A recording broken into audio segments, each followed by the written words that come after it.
오늘 함께 보실 말씀은 사무엘상 7장 3절에서 12절까지의 말씀입니다. 사무엘상 7장 3절에서 12절까지의 말씀입니다. 다 차리셨으면 합독하겠습니다. 사무엘이 이스라엘 온 족속에게 말하여 이르되 만일 너희가 전심으로 여호와께 돌아오려거든 이방 신들과 아스타롯을 너희 중에서 제거하고 너희 마음을 여호와께로 향하여 그만을 섬기라. 그리하면 너희를 블레셋 사람의 손에서 건져내시리라. 이에 이스라엘 자손이 바알들과 아스타롯을 제거하고 여호와만 섬기니라. 사무엘이 이르되 온 이스라엘은 미스바로 모이라. 내가 너희를 위하여 여호와께 기도하리라 하매 그들이 미스바에 모여 물을 길어 여호와 앞에 붓고 그날 종일 금식하고 거기에서 이르되 우리가 여호와께 범죄하였나이다 하니라. 사무엘이 미스바에서 이스라엘 자손을 다스리니라. 이스라엘 자손이 미스바에 모였다 함을 블레셋 사람들이 듣고 그들의 방백들이 이스라엘을 치러 올라온지라. 이스라엘 자손들이 듣고 블레셋 사람들을 두려워하여 이스라엘 자손이 사무엘에게 이르되 당신은 우리를 위하여 우리 하나님 여호와께 쉬지 말고 부르짖어 우리를 블레셋 사람들의 손에서 구원하시게 하소서 하니 사무엘이 젖먹는 어린 양 하나를 가져다가 온전한 번제를 여호와께 드리고 이스라엘을 위하여 여호와께 부르짖음에 여호와께서 응답하셨더라. 사무엘이 번제를 드릴 때에 블레셋 사람이 이스라엘과 싸우려고 가까이 오매 그날에 여호와께서 블레셋 사람에게 큰 우레를 발하여 그들을 어지럽게 하시니 그들이 이스라엘 앞에 패한지라. 이스라엘 사람들이 미스바에서 나가서 블레셋 사람들을 추격하여 벳갈 아래에 이르기까지 쳤더라. 사무엘이 돌을 취하여 미스바와 센 사이에 세워 이르되 여호와께서 여기까지 우리를 도우셨다 하고 그 이름을 에베네셀이라 하니라. 아멘. 오늘은 기도로 승리하는 인생 마지막 시리즈 설교 시간입니다.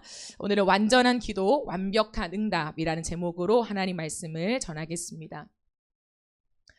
이번 주에 새벽 예배를 가려고 현관문을 나서는데 굿땡 박스가 2개가 이렇게 놓여 있는 거예요. 분명히 주문한 적이 없어요. 근데 앞에 놓여 있어서 주소를 확인해 보니까 잘못 온 거예요. 새벽 예배를 다녀와서 업체에 문의를 남기고 회수 요청을 드렸습니다. 죄송하다고 하시면서 그것을 회수해 가셨어요. 그러면서 문득 이런 생각이 들었습니다. 어쩌면 우리가 아무 생각 없이 자고 있는 동안에 사탄이 우리 앞에 많은 것을 갖다 두겠구나. 분명히 어제 믿음으로 죄를 끊고 새롭게 살겠다고 다짐했는데 오늘 눈을 떠서 또다시 세상을 바라보니 세상의 것들이 내 앞에 와 있는 거예요.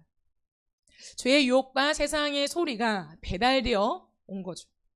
나는 주문한 적이 없습니다. 그러나 매일마다 사탄이 우리 집 앞에 놔두고 가는 거죠.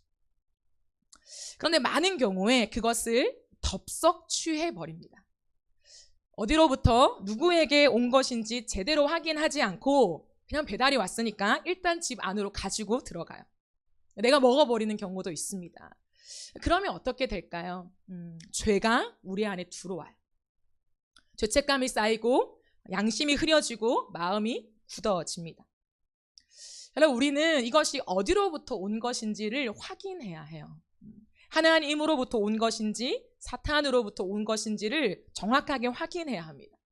여러분, 사탄이 보낸 거라면 우리 집 주소 일리가 없어요. 없습니다. 왜 그럴까요, 여러분? 왜 사탄이 보낸 거라면 우리 집 주소 일리가 없겠습니까? 나는 이제 사탄과 거래하지 않기 때문이죠. 나는 사탄과 주고받을 일이 없다는 거예요. 우리가 무언가를 상의할 일도 없고 선물을 주고받을 일도 없다는 거예요. 그러면 어떻게 해야 합니까? 그것을 내 안으로 가지고 들어오면 안 되고 빠르게 회수시켜야 합니다. 사탄은 직진 배송이에요. 한 집 배달입니다. 굉장히 빨라요. 즉각 갖다 놓는다는 거죠. 그렇기 때문에 이것을 매일 확인하고 내 것이 아니면 취하지 않아야 해요. 방치해 두지 않아야 합니다. 여러분, 세상의 근심과 염려, 걱정, 두려움, 불평, 불만거리가 배달되어 있습니까? 그때 이렇게 외치십시오. 같이 한번 외쳐볼까요? 나는 하나님을 예배하는 예배자입니다. 이것들은 잘못 배달되었습니다. 여기는 예배자의 집입니다. 그래서 정확한 정체성을 가지고 있어야 해요. 그냥 무턱대고 내 앞에 근심과 걱정과 염려와 두려움, 불평, 불만이 왔다고 해서 덥석 내 것이구나, 내 앞에 배달되어 왔구나 라고 취하면 안 되고요. 이것은 내 것이 아니다. 나는 예배자다. 내 아는 우리 집은 예배자의 집이다. 이것이 들어올 수 없다라고 분명하게 선포해야 하는 것이죠. 세상의 성공과 지위와 능력과 쾌락과 즐거움, 그런 것들이 우리 앞에 배달되어 왔습니까? 내 앞에 와 있어요? 그러면요, 나는 하나님께 속한 사람입니다 라고 선포해야 되죠. 나는 이 세대를 본받지 않고 하나님 나라로 살아가는 믿음의 사람입니다 라고 하는 것을 선포해야 해요. 덥석 쾌락, 재미, 능력, 지위, 성공을 내 안으로 들이면 안 된다는 거예요. 그럼 이것이 무엇입니까? 바로 기도입니다. 기도. 그러므로 우리가 매일 눈을 뜨면서 가장 먼저 해야 하는 것이 기도라는 거예요.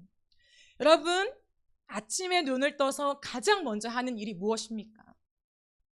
눈을 떴어요. 알람을 확인해요.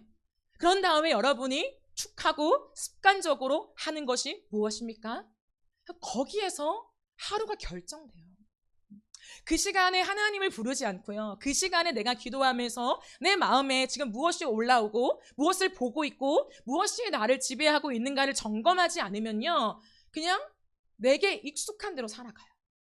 그리고 사단이 갖다 놓은 대로 덥석 물면서요, 그냥 하루를 살아가 버려요. 바쁘고 분주하고 늘 있는 내 생활 패턴에 익숙해져서요, 그냥 삶을 살아가기 바쁜 거죠. 하나님을 확인하고 나를 하나님께 정확하게 맞추지 않으면 새벽마다 사탄이 갖다 놓은 것을 먹고 마시고 출근하는 거예요. 사랑하는 여러분, 우리가 2월 한 달 동안 하나님이 우리에게 기도의 메시지를 주셨죠. 오교 예배를 통해서, 그리고 릴레이 기도를 통해서 기도의 자리로 우리를 인도하셨습니다. 하나님이 인도하신 거잖아요. 그렇다면 여러분의 일상에 기도가 세워지고 계십니까? 한 달이 지났어요. 오늘 마지막 기도 시리즈 시간입니다. 그렇다면 나의 일상에, 이 예배 시간 말고 여러분의 삶의 일상에 기도가 세워지고 계십니까? 저는 우리의 예배가 이 시간만으로 끝나지 않았으면 좋겠어요. 계속해서 시리즈 설교로 여러분과 나누잖아요. 그러면 이 말씀들을 여러분이 곱씹고 이 말씀을 삶에 적용하면서 살아가는 움직임이 있을 때요, 말씀은 생명력이 있는 거예요. 근데 듣고 기도의 중요성이, 그렇구나, 그래, 기도해야지, 기도가 필요하지, 하나님 기도를 통해 일하시지 라고 여기서 깨닫고 이 문 밖을 나가는 순간 기도가 없어요. 내 일상에 기도가 없어요. 아침에 알람 듣고 일어나서 양치하고 세수하고 밥 먹고 빠르게 출근하고 졸면서 가다가 겨우 도착해서 내게 당면한 많은 일들을 처리하기 바빠요. 그리고 어찌 보면은 퇴근 시간이에요. 그리고 집에 와서 조금 하다가 자요. 이 반복되는 패턴, 이것을 우리가 깨지 않으면 아무리 말씀을 많이 듣고 아무리 이 시간에 하나님 앞에 우리가 많은 것을 깨달아도요, 그것이 우리의 삶을 세워가지 못한다는 거예요. 다시 한번 묻겠습니다. 사랑하는 여러분, 여러분의 삶의 일상에 기도가 세워지고 계십니까? 2월 한 달 동안에 나는 말씀을 들었는데, 왜 진정성으로 들었는데 기도가 세워지지 않을까? 오늘 한번 곰곰이 생각해 봅시다. 왜 내 삶에는 기도가 중요한 걸 아는데, 모르는 사람 없잖아요. 아는데 왜 나의 하루 속에 기도가 세워지지 않을까? 왜 기도 속에 하나님을 부르는 게 이렇게 어려울까? 그럼 왜 어려우세요? 기도가 왜 그렇게 어려우세요? 1시간, 2시간 기도하는 게 아닌데 그 5분을 하나님 앞에 머무는 것이 왜 그토록 몸이 베베 꼬이고 끝없이 미루고 싶고, 왜 그런 마음이 내 안에 생길까요? 고민해 보세요, 여러분. 기도는 우리의 하루를 견인해 가게 하는 것입니다. 우리의 하루를 견인해 가게 만들어야 돼요. 아침에 시작된 그 기도가 하루 왼종일 내 삶을 끌고 가게 해야 한다는 거예요. 왜냐하면 그리스도인에게 기도는요, 생명줄이라 그래요. 여러분, 기도하지 않으면 내 영혼이 단단해지지 않아요. 내 영혼이요, 힘을 잃어버려요. 아무리 많이 듣고 많은 봉사와 활동들을 해도요, 좀처럼 믿음의 힘이 생기지 않아요. 다 아는데 안 사라지는 거죠. 이렇게 하면 되는 거 맞는데 이 길로 안 가게 되는 거예요. 그냥 억지로 다른 길을 가고 싶어요. 뻔히 알면서. A로 가야 되는 거 다 알면서 그냥 B로 가고 싶은 거죠. 하나님과 관계가 가까워지고 하나님을 뜨겁게 사랑하려면 반드시 기도해야 해요. 여러분의 일상에 기도가 세워져야 합니다. 오늘은 사무엘이 하나님께 드렸던 기도의 중심을 함께 살펴보면서 사무엘의 중심이 우리의 중심 되어서 기도로 승리하는 저와 여러분의 인생이 되어지기를 주님의 이름으로 축복합니다. 사무엘이 하나님께 드렸던 기도의 중심은요, 전심으로 주께 나아가라입니다. 사무엘은 마지막 사사로 불릴 만큼 사사시대의 끝을 살았던 인물이에요. 이스라엘이 사사시대를요 300년이 넘는 시간에 걸쳐 살았거든요. 꽤 긴 시간이죠. 그 시간 동안 이스라엘 백성들을 괴롭혔던 많은 주변 국가들이 있었습니다. 그런데 그 국가들 중에서도 가장 두려운 존재가 블레셋이었어요. 그러니까 객관적인 전투력으로는 상대가 안 되는 거죠. 한 번은 블레셋 대군이 쳐들어왔습니다. 쳐들어오니까 진을 쳐야 되잖아요. 이스라엘은 에벤에셀이라고 하는 장소에 진을 쳤어요. 그렇게 시작된 전쟁에서 이스라엘이 완패를 당하게 됩니다. 그때 무려 4,000명이 죽어요. 그 많은 아픔들을 겪고 나서 이스라엘 리더십들은 분노하게 됩니다. 졌으니까 당연히 분노하겠죠. 그래서 이스라엘 장로들은요, 하나님의 언약궤를 가지고 오라고 명령을 해요. 우리에게는 아무리 봐도 어떠한 실력이 없는 것 같고 하나님의 언약궤를 앞세우면 이길 것 같은 거예요. 왜냐하면 여호수아 때에 이미 그 승리를 경험한 기억들이 있거든요. 여리고를 치고 많은 우리가 감당할 수 없는 전쟁을 치렀을 때 언약궤를 앞세우니까 승리했다더라 라고 하는 그 이야기들이 있는 거예요. 그러니까 우리도 언약궤를 앞세우면 승리할 수 있겠다라고 생각하면서 가지고 왔어요. 그렇게 시작된 두 번째 전투에서 무려 3만 명이 전사했어요. 그리고 이스라엘은 참패를 당하고 맙니다. 그것뿐만 아니라 언약궤를 블레셋 사람들에게 빼앗기고 말아요. 여러분, 어떻게 이런 치욕스러운 일이 생길까요? 이스라엘 백성들이 하나님을 섬기는데 어찌하여 이런 치욕적인 결과가 그들에게 안겨졌을까요? 그것은 하나님을 섬김의 대상이 아니라 자신을 보호하는 수단으로 사용했기 때문이에요. 나와 우리 공동체가 살기 위한 수단으로 하나님의 궤를 마치 부적처럼 이용했기 때문이에요. 여러분, 이스라엘 백성들이 누구입니까? 하나님의 선민이잖아요. 하나님께 직접 선택받아서 하나님이 세우신 민족이에요. 하나님의 은혜로 세워졌고요. 대대로 그 믿음이 전수되어 왔고요. 특별히 가나안 땅에 정착해서 하나님이 안정적으로 누려가는 그 삶을 살게 되었어요. 그런데 어떻게 내가 섬기는 그 하나님, 여기까지 은혜로 인도하시고 대대로 우리 민족을 세우신 그 하나님을 내가 승리하기 위한 수단으로 사용할 수 있을까요? 어떻게 가능할까요, 여러분? 내 삶이 더 중요해지면 하나님이 수단이 됩니다. 이스라엘 백성들은 가나안 땅에 정착했어요. 하나님께서 전쟁에서 승리하게 해주셨고 가나안 땅에서 농사를 지어서요 많은 소출을 거두게 하셨어요. 여러분 생각해 보세요. 광야에서 텐트를 쳤던 민족입니다. 항상 구름기둥과 불기둥을 따라서 내 집 하나 없이 걸어갔던 광야길이었어요. 그런데 이제 내 땅이 생기고 내 집이 생겼단 말입니다. 얼마나 감사한 일이에요. 정말 감사한 일이죠. 그런데 시간이 지나면서 서서히 감사보다 내가 지키고 싶은 것들이 많아지기 시작한 거예요. 아무것도 없는 우리를 여기까지 세워주신 하나님의 은혜보다 이제 내가 스스로 지켜서 세우고 싶은 것들이 많아진 거예요. 여러분 광야에 있을 때는 하나님께 전적으로 매달려서요 만나와 메추라기로 살았어야 됐어요. 자기들이 할 수 있는 게 아무것도 없었다는 거죠. 그냥 하나님이 주셔야 먹었습니다. 그런데 이제는 하나님께 전적으로 의존하지 않아도 매달 소출이 나오는 환경에 익숙해지는 거예요. 굳이 만나와 메추라기를 기다리지 않아도 내가 뿌려놓은 씨앗들이 자라서 열매를 맺고 곡식을 거둬들이고 그것을 팔면 돼요. 수익을 얻어요. 그걸로 내가 원하는 것들을 사 먹으면 된다는 거죠. 광야와 전혀 다른 내 삶의 환경들을 마주하면서 처음에 감사했죠. 너무 감사하다. 하나님 만나와 메추라기가 아니라 이제 내가 스스로 거둘 수 있는 많은 것들을 주셔서 감사합니다. 그런데 오히려 시간이 지나가면서 그 하나님 앞에서 하나님의 은혜보다 내가 지켜야지, 내가 이것을 더 확장시켜야지 라고 하는 마음이 더 커져갔다라고 하는 거예요. 광야에 있을 때는 길이 없습니다, 여러분. 길이 나지가 않아요. 오늘에 있었던 길이요, 내일 되면 길이 아닌 경우가 허다했습니다. 그러니까요, 어떤 표지판도 필요 없죠. 광야는 오직 한 걸음을 내디디려면 불기둥과 구름기둥이 필요했다는 거예요. 그게 없으면 못 갔어요. 200만 명이 넘는 민족이 어떻게 이동합니까? 못 가죠. 그런데요, 이제 이 가나안 땅에서는 길이 나 있어요. 불기둥과 구름기둥이 없어도 갈 수 있습니다. 사람들이 만들어 놓은 그 길을 따라서 그쪽으로 가면 길이 있어, 그 길로 가면 돼 라고 해서 가보니까요, 내 삶이 세워지는 거예요.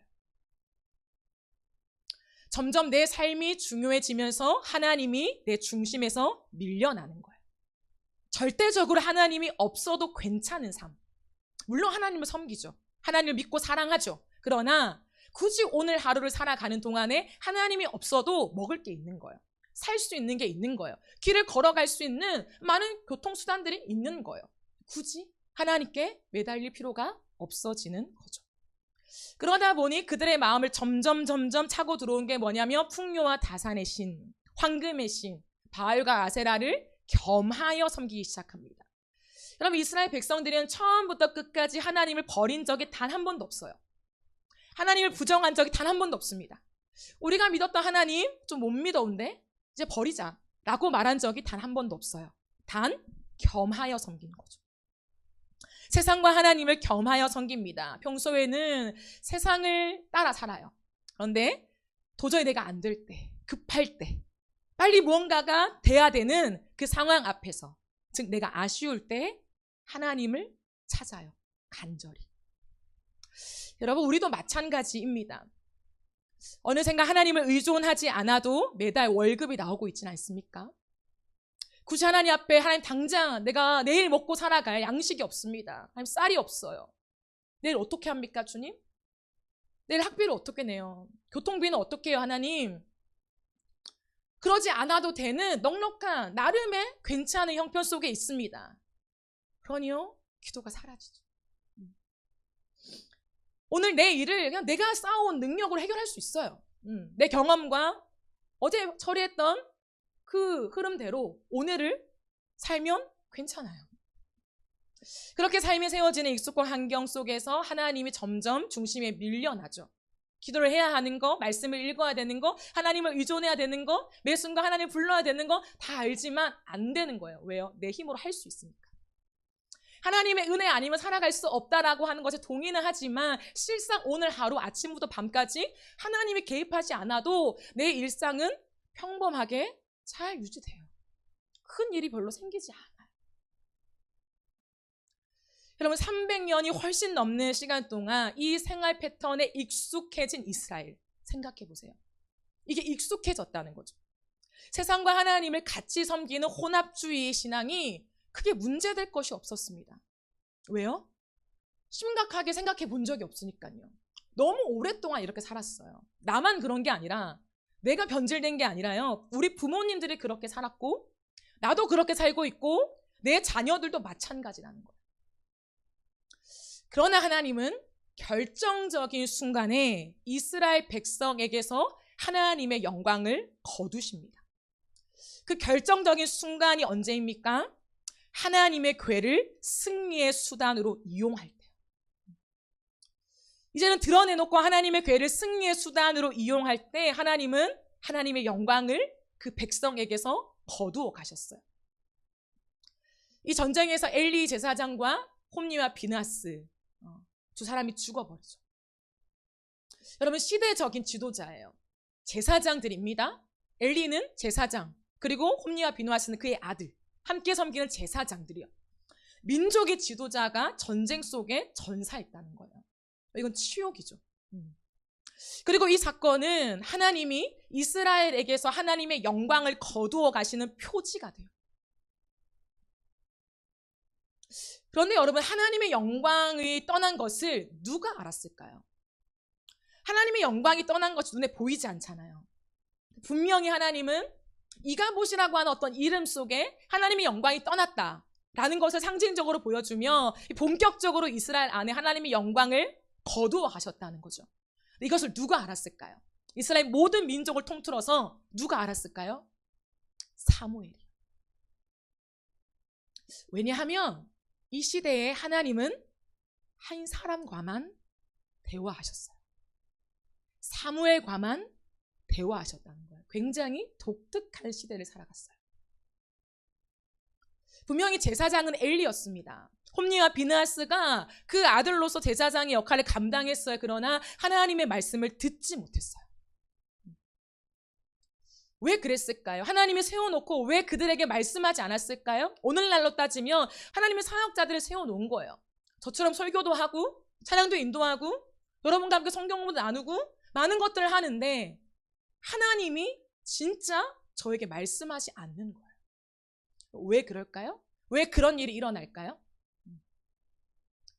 왜냐하면 하나님보다 자신들의 삶이 더 중요했기 때문에 하나님은 그것을 아셨습니다.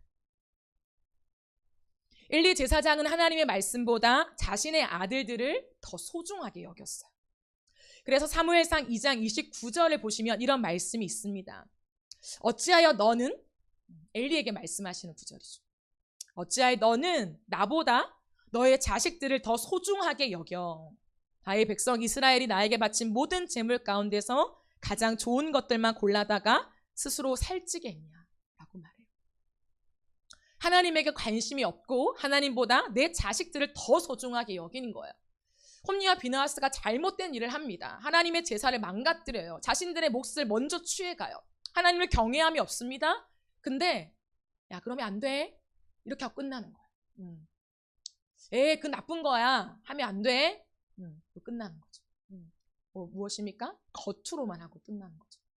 진짜 가슴에서부터 제사장이 그러면 안 된다. 하나님을 경외해야 하고 우리 가문은 하나님을 섬기는 제사장 가문이다 라고 하는 것을 가르치지 않았어요. 왜요? 하나님 분명하게 말씀하시죠.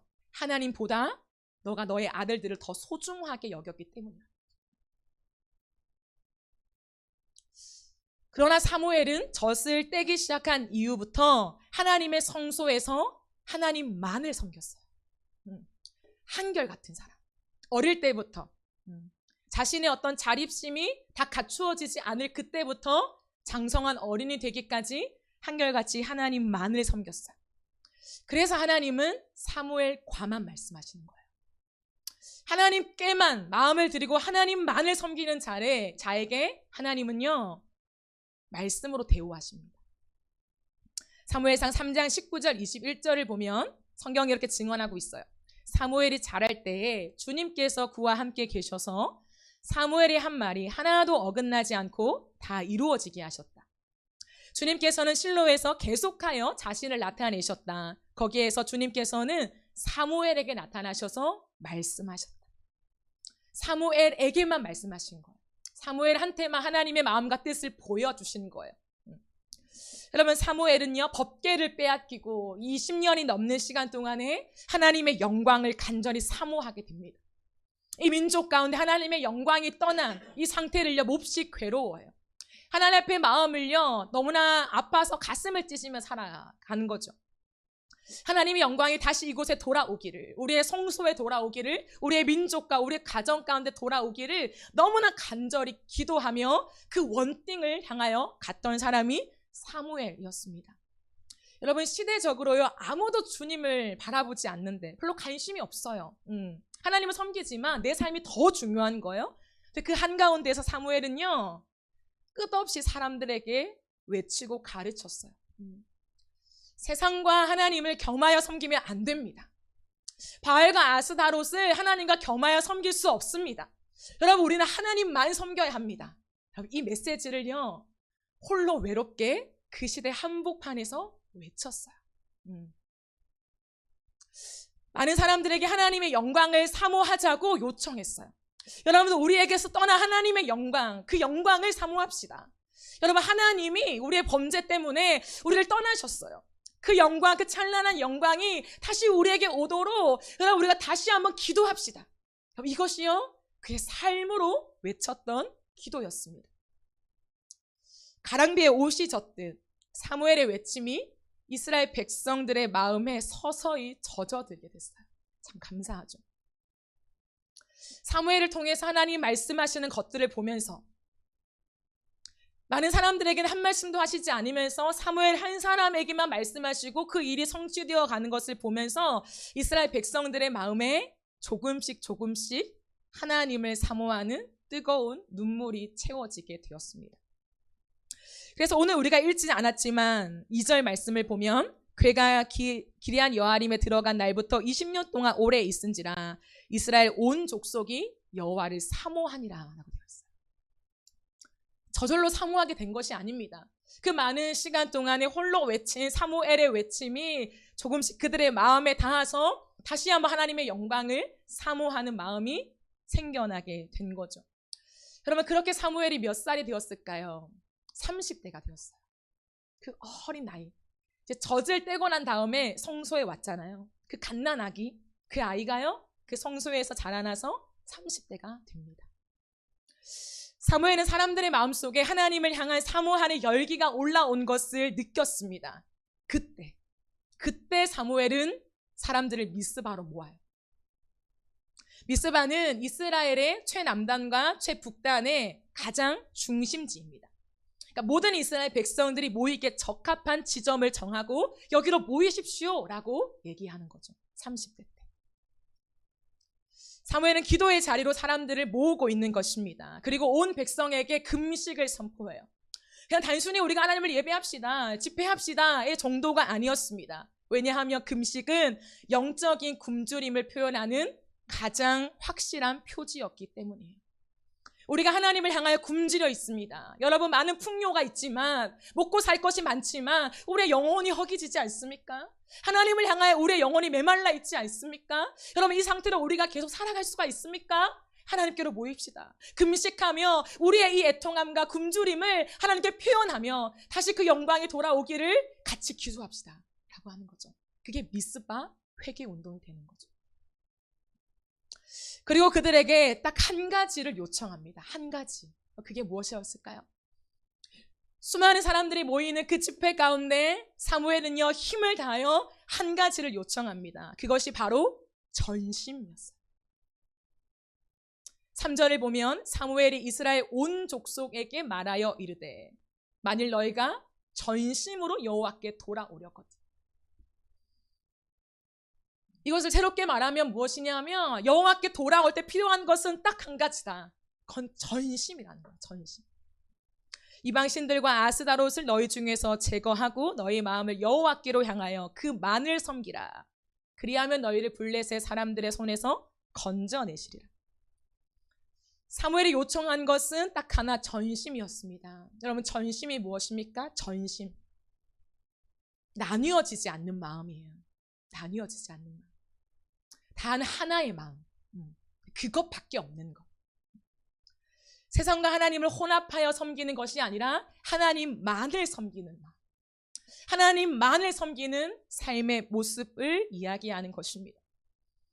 그러기 위해서요. 여러분, 하나님만을 섬기기 위해서 이 바알과 아스다롯이 들끓는 이 세상 한복판에서 하나님만을 섬기기 위해서 무엇이 필요할까요? 무엇이 필요해요? 하나님만 섬기기 위해서. 믿음의 산으로 올라가 하나님의 관점으로 내 삶을 내려다보는 해석력이죠. 여러분, 이 시대를 그냥 지나가면요, 못 이겨요. 그런데요, 믿음의 고지로 올라가서 하나님의 관점으로 내 삶을 다시금 해석할 때요, 우리는요, 믿음으로 살아갈 수가 있어요. 사무엘이 모은 미스바는요, 고지에 있었습니다. 평지가 아니었어요. 그들을 높은 곳으로 불렀습니다. 왜요? 하나님의 관점에서 우리의 삶을 해석하자는 거죠.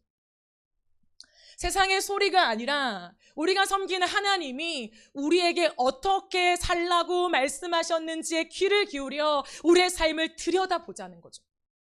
그럼 높은 곳에 올라가면 다 보이잖아요. 그곳에 올라가서 그 하나님의 말씀으로 우리의 삶을 내다봅시다. 우리의 삶을 재해석합시다. 우리의 삶이 어디에 있는지를 확인합시다 라고 외치고 있는 것입니다. 사랑하는 여러분, 마태복음 6장 31절 33절은 우리에게 이렇게 말씀합니다. 그러므로 무엇을 먹을까? 무엇을 마실까? 무엇을 입을까? 하고 걱정하지 말아라. 이 모든 것은 모두 이방 사람들이 구하는 것이요, 너희 하늘 아버지께서는 이 모든 것이 너희에게 필요하다는 것을 아신다. 너희는 먼저 하나님의 나라와 하나님의 의를 구하여라. 그리하면 이 모든 것을 너희에게 더하여 주실 것이다. 그럼 이것은 너무나 선명한 하나님의 말씀이었어요. 하나님 백성들에게 너무나 선명하게 하나님이 말씀하신 명령이었어. 그것을 걱정하지 말고 하나님을 믿으라는 거예요. 왜요? 그건 이방인들이 하는 것이래요. 이방인들이. 하나님을 모르는 이방인들이 하는 행동이다 라고 분명하게 말씀하셨습니다. 너희는 먼저 그의 나라와 그의 의를 구하면 모든 필요를 더하신다라고 분명하게 말씀하셨는데, 다른 것을 먼저 구하고 있는, 여전히 내 것을 먼저 구하고 있는 것을 회개해야 합니다.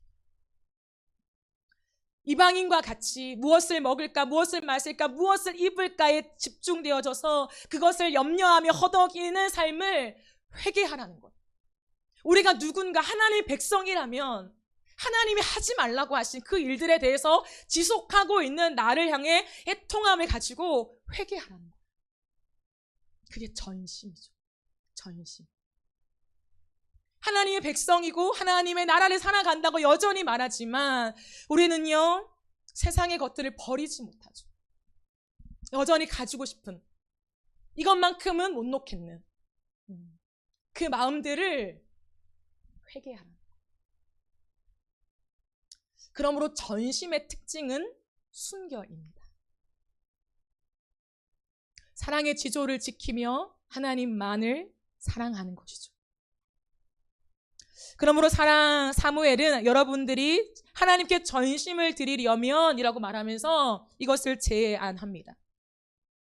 이방의 신들과 아스다로 여신들을 없애버리고 주님께만 마음을 두고 그분만을 섬기십시오.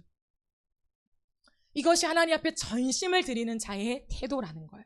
즉, 버리라는 거예요. 세상을 의지하고 있는 것을 없애야 합니다. 버려야 해요. 우리도 모르게 이미 세속화되어 있는 모습들이 많아요.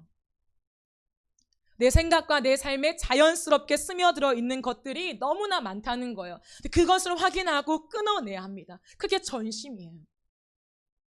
무분별하게 세상의 문화를 받아들이고 순간의 즐거움과 내 생각을 쉬고 싶어서 보고 있는 미디어들, 세상의 많은 일 때문에 내 머리가 복잡해, 너무나 아파, 이 뇌를 멈추고 싶어 라고 하는 것 속에 보고 있는 미디어 속에 뇌는 멈추지 않아요.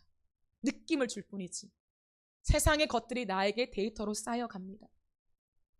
그 속에서 세상의 가치와 방식이 너무나 당연하게 스며들고 있다는 거예요. 당연하게. 여러분 직장에서 보내는 상당한 시간, 상당히 많은 시간들을 보내시죠. 그 상당한 시간도 세상의 방식 안에 살아가시죠. 세상의 원리와 세상의 방식으로 결론을 도출하고 성과를 내야 하는 시스템 안에 우리는 들어갑니다. 그런데요, 그 많은 시간이 지나고 우리의 여가 시간조차 세상의 방식과 세상적인 요소들을 나에게 집어넣는다면 우리의 마음은 나뉘어질 수밖에 없죠. 믿음으로 어떻게 살아갑니까? 내가 누구인가, 내가 어떠한 가치를 가지고 있는가가 나에게 다시금 정리가 되지 않는데 끝없이 세상의 방식과 세상의 가치와 세상의 문화와 세상에 말하는 것들이 내 직장 생활과 내 여가 생활조차도 꽉꽉 채워지는데요.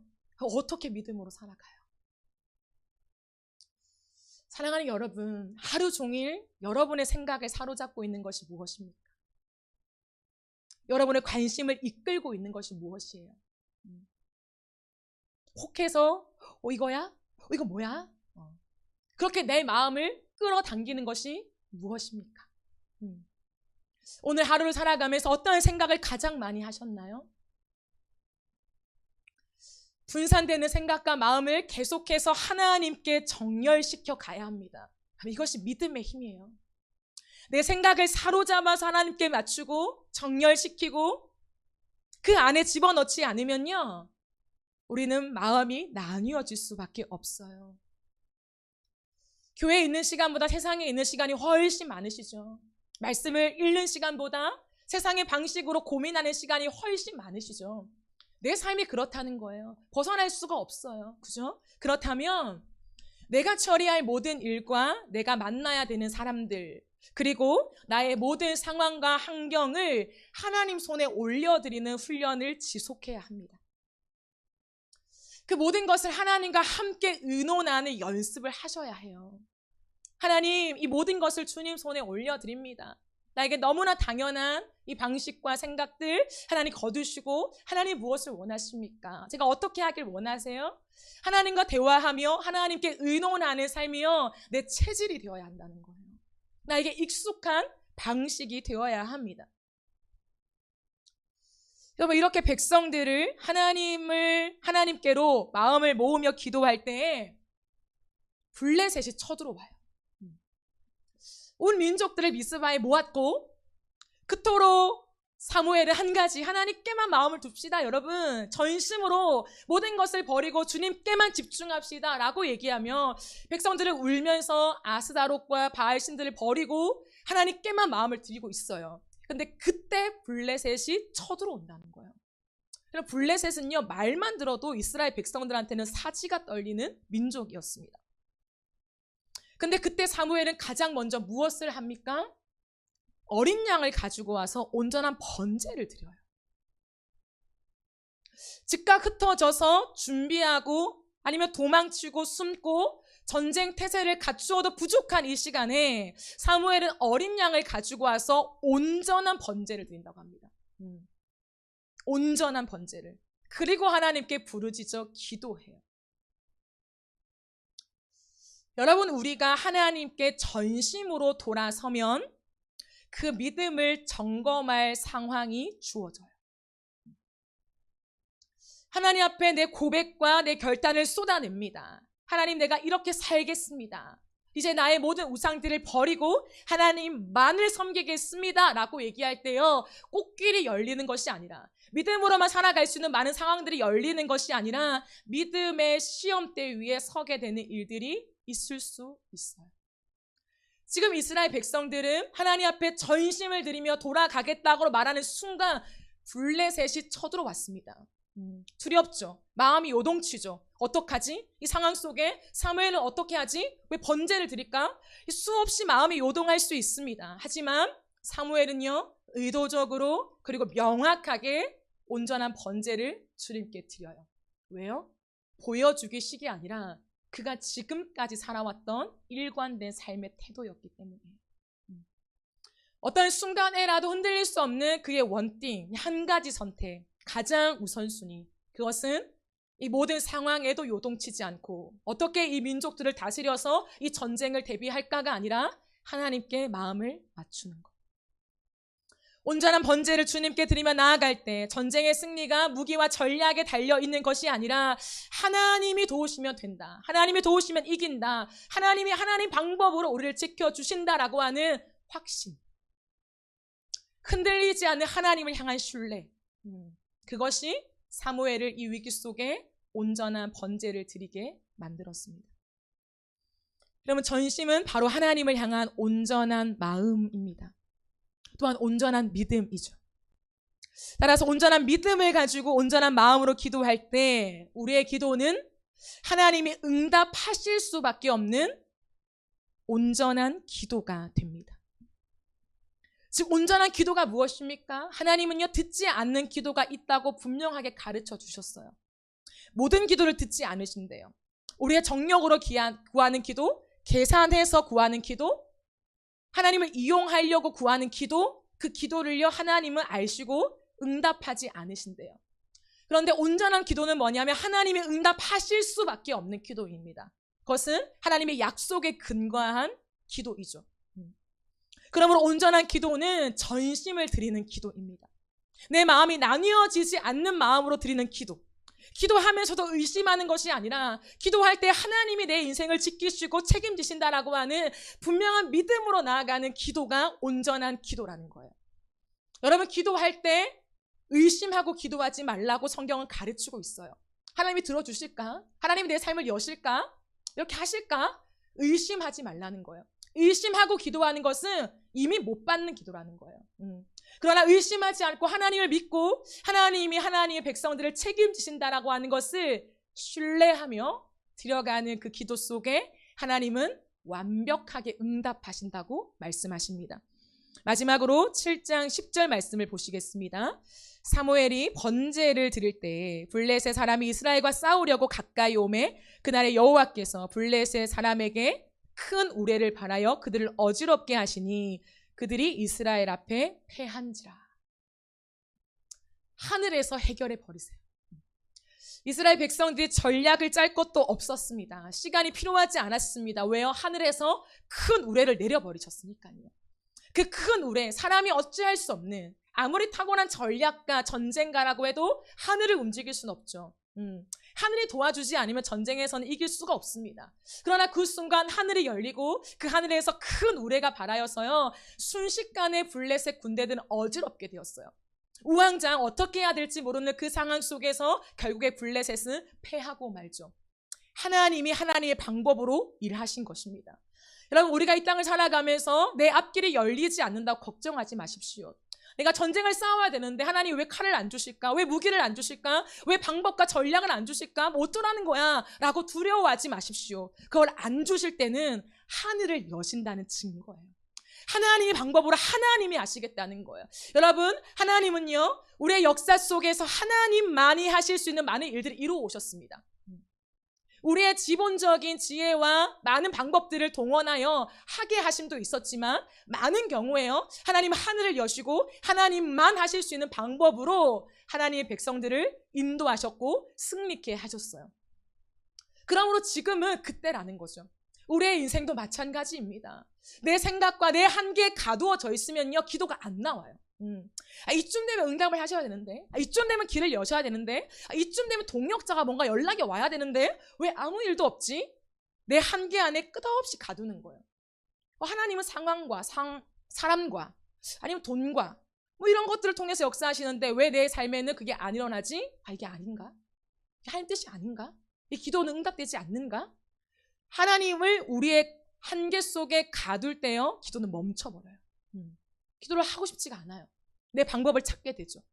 그러나 하나님을 하나님으로 믿는 자는요, 내 방법이 다 닫히고 그 어떤 전략이 나오지 않고 사람이 붙여지지 않을 때도 하나님 앞에 더 가까이 나아가 온전한 번제를 드리며 하늘이 열릴 것을 기대한다는 거죠. 그게 믿음이에요. 온전한 기도가 올라갈 때 하나님의 완벽한 응답으로 임하십니다. 여러분, 기억하십시오. 사탄은요, 결코 기도하는 사람의 등을 칠 수 없습니다. 우리가 하나님 앞에 기도하면, 하나님 앞에 우리가 기도하고 엎드려서 내 등을 보이며 누군가가 내 기도하는 뒤를 치지 않을까? 기도만 하고 있어도 되나?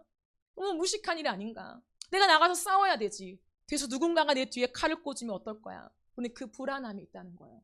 그러나 사탄은 절대로 기도하는 사람의 등을 칠 수 없어요. 여러분, 이 믿음이 있으십니까? 내가 기도할 때 사탄이 나를 건들 수 없다는 것을 믿으세요? 여러분, 믿으십니까? 이게 믿어야 기도가 되어져요. 하나님 앞에 무릎 꿇고 내 등을 보이는 이 시간을 내가 아까워하지 않는다는 거예요. 불안해하지 않습니다. 성령께서 불성막으로 나를 두르셔서 나를 보호하시는 시간이에요. 그게 기도의 시간이라는 거예요. 하나님만 전적으로 믿고 의지하며 매달리는 시간, 하나님에게만 답이 있다라고 하는 그 승리의 확신을 가지고 나아가는 기도 말이죠. 세상은 더 나은 방법을 찾지만 우리 하나님은 기도의 사람을 찾습니다. 온전한 번제를 드리는 것, 마치 우리 자신을 하나님께 다 태워드리듯 전심으로 하나님을 찾는 자들에게 하나님 반드시 응답하시고 도우십니다. 사무엘이 돌을 가져다가 미스바 센 사이에 두고 우리를 여기까지 인도하셨다라고 하면서 그곳을 에벤에셀이라고 하죠. 도움의 돌이라고 하는 뜻입니다. 여러분, 에벤에셀이 어떤 땅이었습니까? 어떤 땅이었어요? 20년 전에 3만 명의 전사가 나왔던 곳이 바로 에벤에셀이었어요. 블레셋과의 전쟁에서 참패를 당했던 그곳이 그 굴욕적인 장소가 에벤에셀이었다는 거예요. 말로는 도움의 돌입니다. 하나님 우리를 도우신다는 에벤에셀이었지만 그 당시 그들의 타락한 신앙으로 패배한 곳, 하나님의 도움을 전혀 받지 못한 곳이 에벤에셀이었습니다. 패배와 수치와 치욕의 상징이었죠. 그런데 이제 하나님께서 진짜 에벤에셀의 영광을 되찾아 주시는 거예요.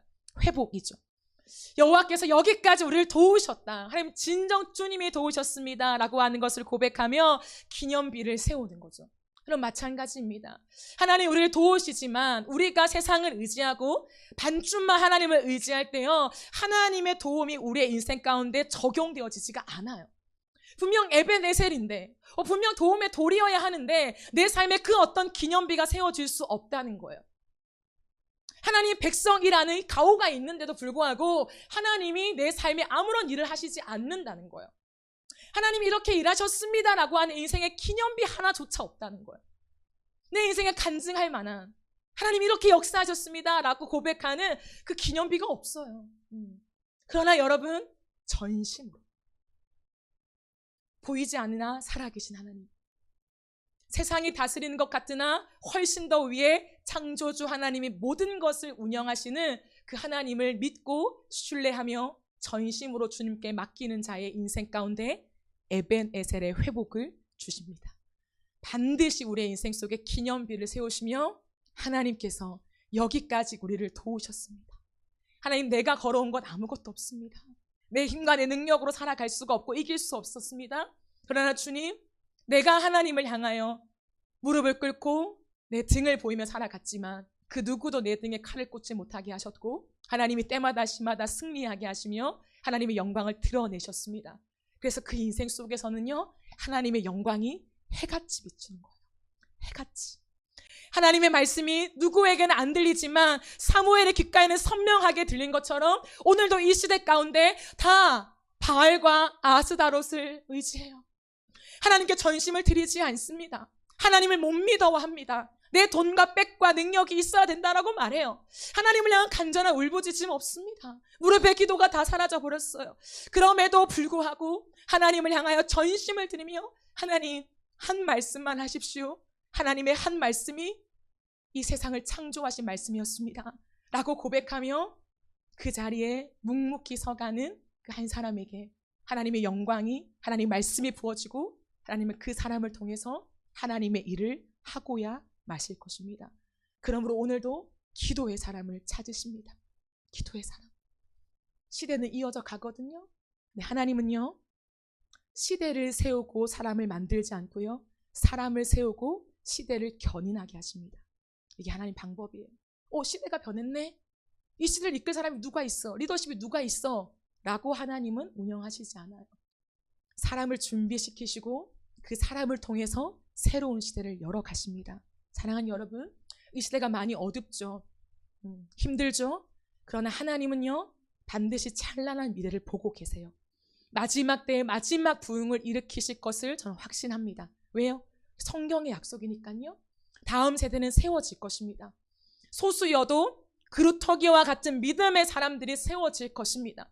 세상의 우겨쌈을 당해도 쌓이지 않는 그 믿음의 전사들을 하나님 다음 세대 가운데 반드시 세울 것입니다. 네, 누구를요? 사무엘과 같은 사람들을요.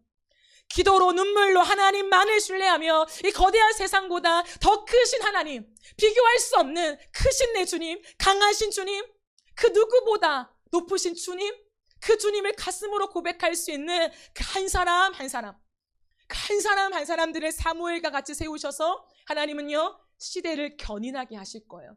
사무엘을 통해서 왕정 시대가 열립니다. 하나님의 일은 반드시 이루어집니다. 여러분, 기도하십시오. 하나님은 기도의 사람을 찾으시고 기도의 사람만 쓰십니다. 그 하나님의 일하심과 이 어두운 세대 속에 다음 세대를 세워 가시는데 부디 저와 여러분이 사무엘과 같은 충실한 제사장으로 예수 그리스도의 길을 이어가는 믿음의 전사들이 되어지기를 주님의 이름으로 축복합니다. 우리 함께 기도하고 하나님 앞에 더 가까이 나아가면 좋겠습니다. 드린 말씀을 기억하면서 찬양으로 함께 나아갑시다.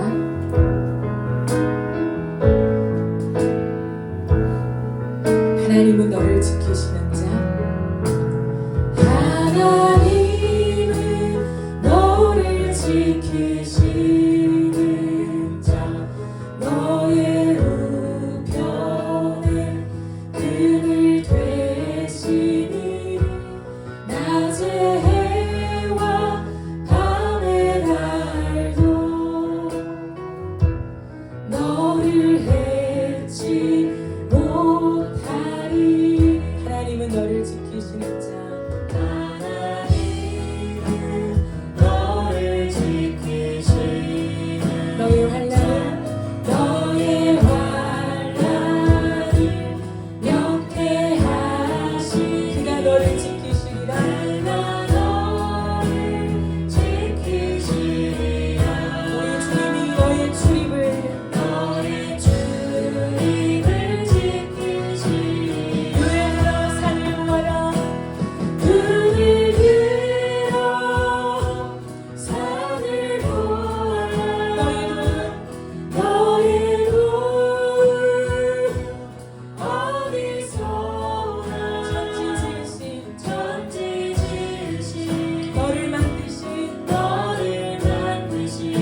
전능하신 하나님을 느낄 때 내 삶은 주의 역사가 되고 역사가 되고 하나님이 일하기 시작.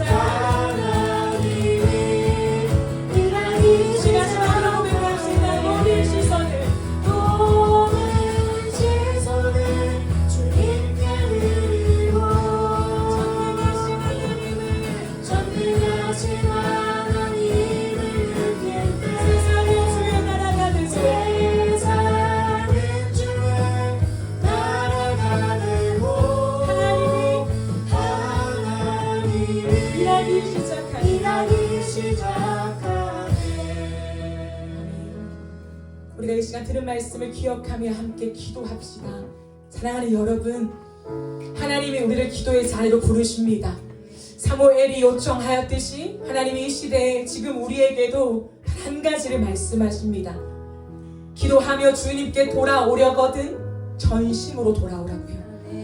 여러분, 이 시간 우리가 우리의 삶을 돌아보시면서 너희는 먼저 그의 나라와 그의 의를 구하라고 하셨음에도 불구하고 다른 모든 것을 먼저 구했던 우리의 죄악을 회개하며 기도합시다. 하나님, 내가 다른 것을 먼저 구했습니다. 이방인처럼 무엇을 먹을까, 무엇을 입을까, 그것에 염려하며 허덕이며 살았던 것을 회개합니다. 다시금 주님 앞에 나아가